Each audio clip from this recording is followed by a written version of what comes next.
भाई मेरिया 4 बेटियां ने, 2 बेटे ने, बंदा मेरा मजदूरी करता है, किराए ते असीं रहने आ।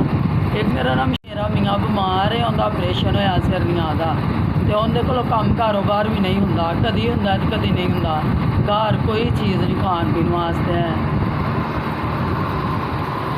मेरिया 4 बेटियां ने ते मोती सतारे लांदियां ने, किन्नी कु देर मोती सतारे लानगियां, सिर्फ 100 रुपया मिलता 24 फुल्लां दा, ते मसा मार के 24 फुल बनानियां सारी दिहाड़ी, ते रोटी चाह भी पूरा आंदा।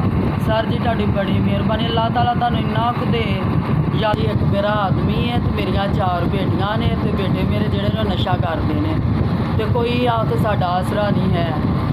साडा बच्चियां दे सिर ते किन्ना कुछ असीं कर लांगे या खा पी लांगे।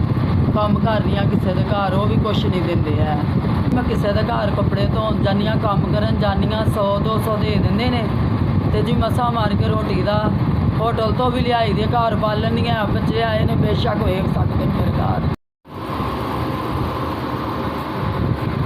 साडी तरफों 5000 रुपया मिले। अल्लाह ताला तुहाडे बच्चे जी, अल्लाह तुहाडे बच्चों नूं इन्ना कुछ दे, तुसीं मैनूं इस मुश्किल चों कढिआ। मैं अपने बच्चों वास्ते कोई दाना पानी लियावांगी, उन्हां वास्ते कोई रोटी पानी लियावांगी। अल्लाह तुहाडे बच्चों नूं तंदरुस्ती सेहत दे, तुहानूं तुहाडे कबीले पूरे तंदरुस्ती सेहत दे। तो मैं तुहाडी महताज, तुसीं मैनूं इस टाइम इस पैसे दे के तुसीं मेरी मदद की। अल्लाह तुहानूं इन्ना कुछ दे कि तुसीं थोड़े के ना बोलो।